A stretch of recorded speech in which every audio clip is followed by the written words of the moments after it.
Last foam rolling video today for you. We're going to cover our chest and our lats. Anatomy that I want you to be aware of is basically just for your chest today, and that's kind of knowing where your coracoid process is.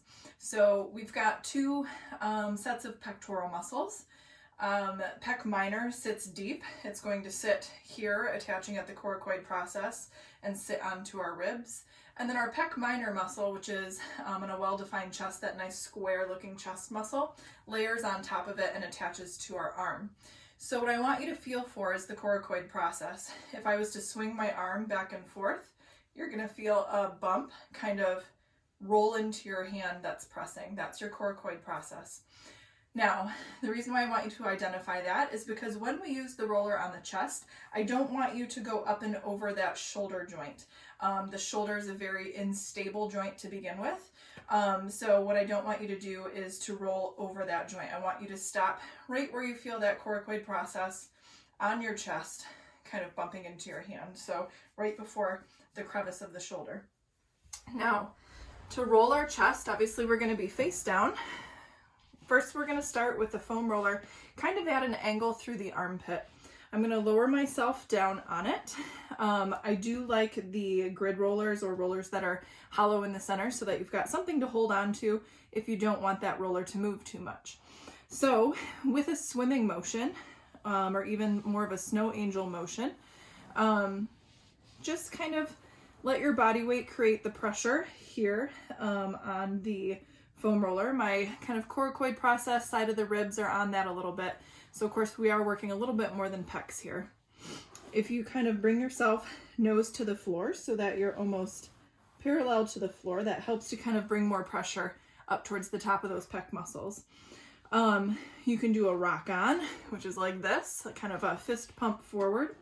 Of course, trying to keep yourself parallel to the floor. We're rocking on.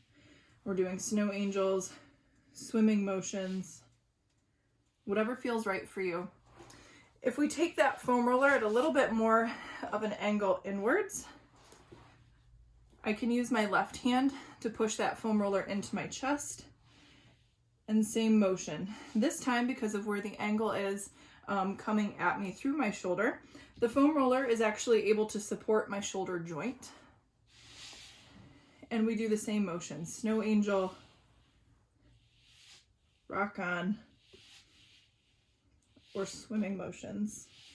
Again, it's whatever feels good for you.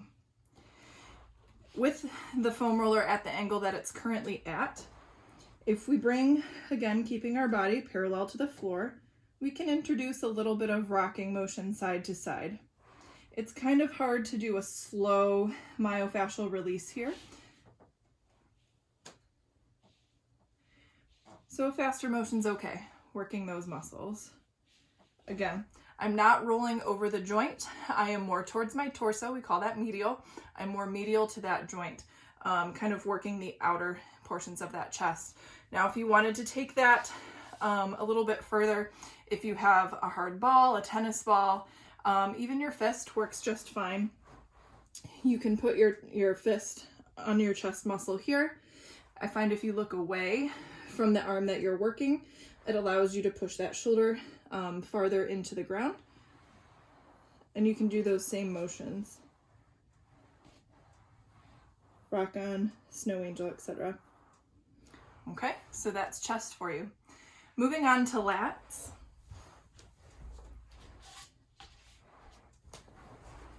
So our latissimus dorsi muscle, it's our bat wing muscle, if you will, on a really well-defined body. You'll see it look like a wing coming from the arm and attaching a little bit more than halfway down the rib cage. So we do actually work some of the lats while we are working our back, but if we do some side lying work here, I am not lying perfectly perpendicular to the floor. I am rolled back a little bit so that I'm targeting the lats a little bit more. Right now I have the foam roller placed just south of where my shoulder blade would be.